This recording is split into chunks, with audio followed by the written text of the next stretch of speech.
This video is sponsored by Voodoo.com.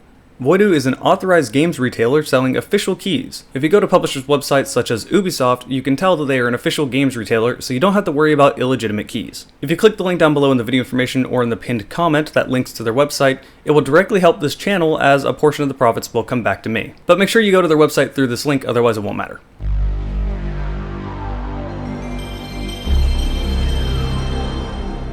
Yesterday I made a review of a Half-Life mod called Paranoia. Before that I made a gun showcase for Paranoia, and a gun showcase for its sequel, Paranoia 2 Savior. In the comments of that gun showcase, a lot of people didn't know that this mod got a sequel, and the people that did know didn't really like it very much.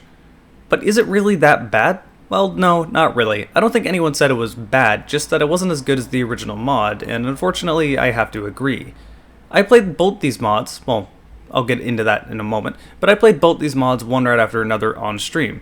The stream lasted for about 5.5 hours where I beat both of these games one after another, so they were fresh in my mind. The first thing I should say is that Paranoia 2 is not actually a Half-Life mod.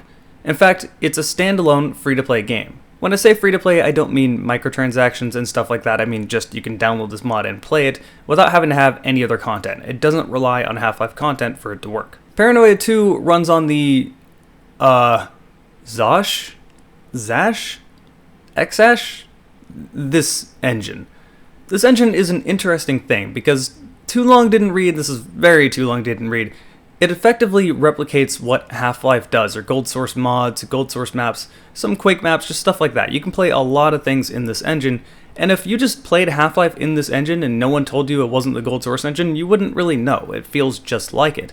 But it has a lot less limitations and is a lot more stable. And again, this is really Too Long Didn't Read of this engine. This thing is actually really good, and I'm glad they took this game this route, instead of limiting themselves to the gold source engine and just making a mod. First impressions is that it really stands out. This sequel looks a lot better than the original mod. Better textures, better animations, better models, everything just looks better. And all the subtle things really stand out. The lighting especially looks amazing. So production value is a lot better than the original mod, and this engine is a big part of this. But that's how the game looks. As far as the game feels, it feels more or less the same. The only big change is that ADS now has a proper animation to it instead of just awkwardly holding it kind of below your view. Now you actually use the sights. But this doesn't really change how the game plays, it just looks a little different. Again, it's just better production value. The guns sound better, they're animated better, they're just smoother. The gunplay, aside from that, feels like the gunplay in the first mod, and that's not a bad thing. It was great in the first mod, so you don't want it to change too much. Here's where I would usually talk about the story. What I do know is that this game takes after where the original mod left off, but I don't really know anything more than that. See, when I was installing the game, this happened. If I choose the English version, because obviously I don't want to be playing the Russian version of the game, it goes subtitles in Ukrainian. But when I click this, subtitles in English, it goes back to the Russian version. What the fuck? Why?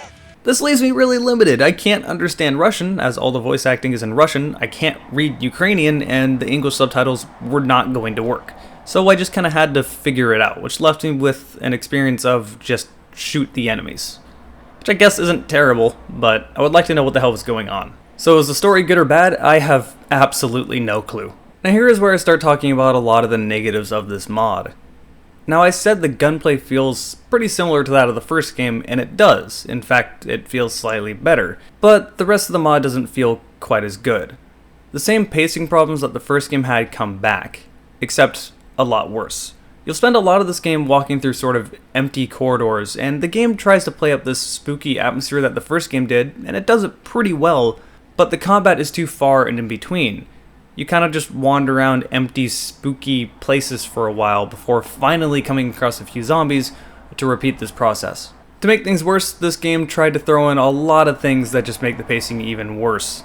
For example, you have to go into a room and find 7 notes scattered throughout the room before you can leave this room. Why? I think they were supposed to force us to read these notes, but none of them were in English, so I wouldn't have been able to read it anyway, and even if I could, no one's going to sit there and read all these notes if you're supposed to be understanding the story. That's bad storytelling. There was also other situations where I couldn't get past a door because I couldn't find a key card, which again, key card now? Like, I thought we were past this. This isn't the 90s. Like, shooters don't do key cards anymore for a reason. In general, in quite a few different sections of the game, you will be asking yourself, where the fuck do I go, or what the fuck do I do? To make matters worse, the enemy variety is nowhere near as good as the first game. You'll pretty much be spending the entire game shooting at either zombies or mercenaries, both of which are pretty bullet spongy, and although there were a few really good climactic firefights, for the most part these are very few and far in between, and if you're waiting the entire mod to get into these gunfights, well, you're really only going to have a few different times throughout this game where you're actually enjoying yourself. Otherwise, you'll just kind of mindlessly be walking around trying to find the next thing to do, the next thing to shoot, or trying to figure out where to go. Now, I'm sounding really negative about this game, but I'm honestly more indifferent about it than I am negative. Again, some of the atmosphere is really, really good. The lighting is really good. The guns feel really good.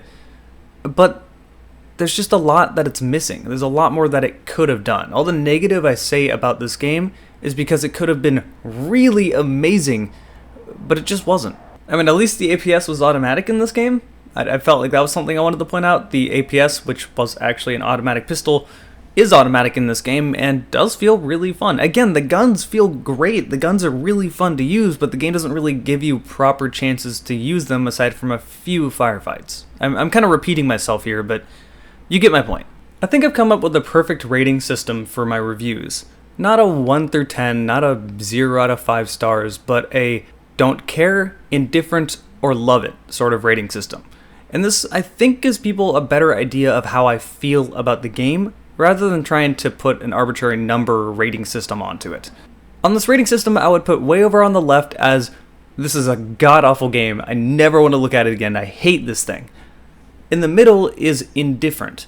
Now this is why I don't like number systems. In a number system, this would be a 5 out of 10, and then everyone would go, wow, that's a really bad game. But when I say I'm indifferent towards a game, this doesn't mean the game is bad or good. It means you can play it, but you're not going to be completely amazed by it. You're very indifferent. It's something that you may play once and probably never play again, but you don't really regret playing it. It just sort of exists.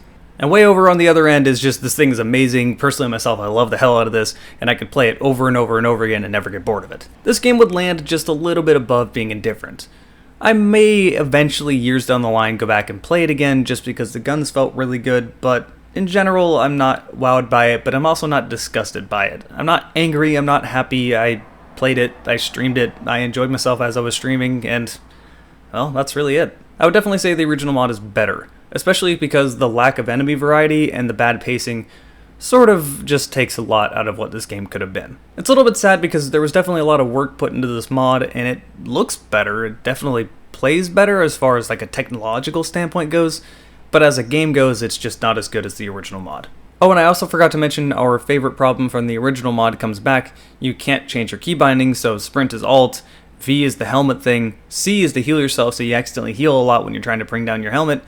All those classic problems come back. If you haven't seen my review of the original Paranoia mod, I would recommend going back and doing that because these things sort of overlap and it would make a lot more sense if you watched that first. I don't know why I put this at the end of the video. But that about sums up my review of Paranoia 2 Savior. If you're not getting notifications that I'm posting videos, that's because you haven't clicked that bell next to the subscribe button, so go ahead and do that. Thanks to my loyal supporters over on Patreon, people that donate on Twitch.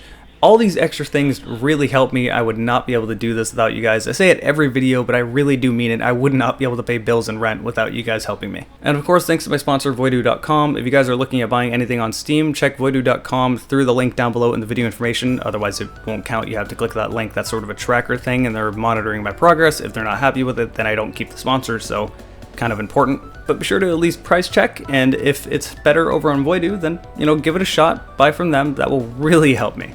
Thanks all you guys for watching, and I will see you next time.